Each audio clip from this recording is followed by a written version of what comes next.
So yes, the thumbnail that you saw on this video is correct. I actually did find 4 winning products in a row, and each of these products generated collectively over 6 figures.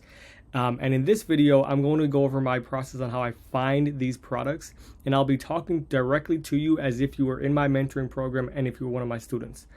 The great thing is, if you take the time to understand this process and criteria of what makes a winning product, you can replicate this over and over again, and in the process make a ton of money.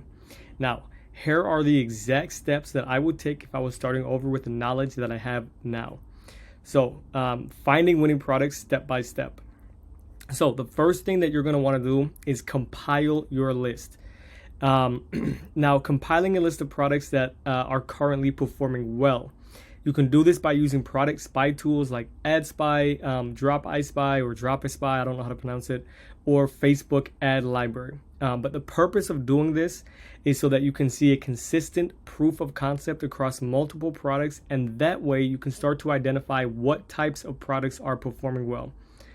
As a beginner, and this will be a little bit controversial, but you never really want to innovate because you are not qualified to do so. You first want to learn the scale and understand how things work, and then once you've seen consistent and replicated success, then you can start to test brand new ideas. Now, the main thing is, where do I actually find these products?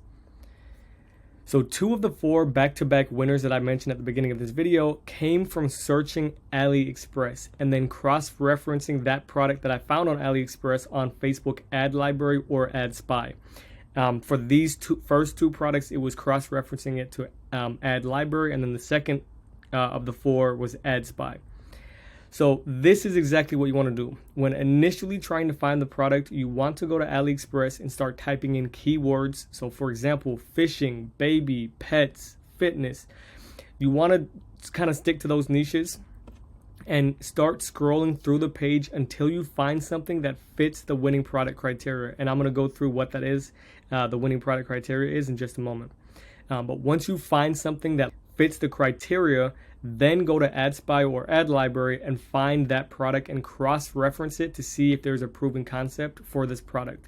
So for example, see how many ads they currently have running, because generally speaking, 9 times out of 10, most people aren't going to be scaling a product on Ad Library if it's not getting them some sort of result. So if you can see that over time their amount of ads created is increasing, that is a very good sign.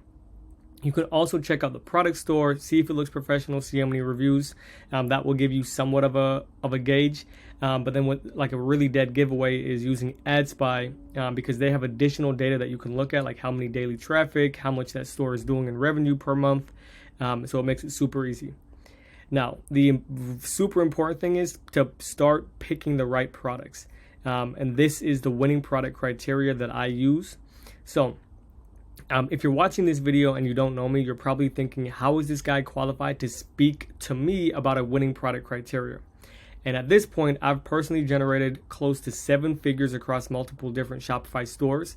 And my students, whom I've mentored one-on-one and taken from the exact beginning stage, which is where you are currently in, to making thousands of dollars per month and collectively generating over 7 figures in total, I've streamlined a path to success, which helps avoid all of the common pitfalls that beginners face.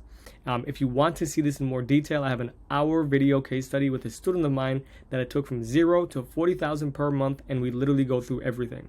And you can also see additional student results on my Instagram, which is linked in the description. But I can tell you with certainty, for each and every single one of my students, the reasons why their stores are so successful was because I chose products for them that fit these 3 main criteria. So the first one is the product in a passionate niche? Where when you look at the product, you can immediately see who the product is for, and then you can also easily target this niche when it comes time to start testing the product and running ads to it. Now, the easiest passionate niches are pets, fitness, beauty, and then also I would say the baby niche. Now, the second thing that I look for is how upsellable is this product? So this is super important for long-term success, because the easier it is for your product to be bought more than once, the higher your profit margin will be and overall profitability. Now, what I mean by that is if someone looks at your product, does it make sense for them to buy more than one? So whether that's buying more than one to gift or more than one for themselves, or for, if it's a baby product for their kids, does the product make sense to have more than one of? So by doing this from the start, you make your future self not only a lot of money, but you also make it 10 times easier to start scaling and basically just raking in a shit ton of money. Now the third one, and this is going to be a little bit hard for beginners, but it can there be good ad creatives created for this product. So this, as I mentioned, this is definitely a little bit harder criteria to meet, especially when you're a beginner, because you don't know what makes a good ad creative. However, what you can do is look at people selling the same product that you are planning on testing. And if you can see a ton of engagement on their videos, the chances are it's probably converting to some degree. And what you can do from there is you can assume that it is a good ad creative and start to replicate your ad creative after the one that you saw. Now, this is super important. I said replicate, not duplicate. Try to add a few extra clips in your ad creative, but have the general structure still be the same. So for example, if it's a pet product, if they show a dog, let's say if it's a ball, right?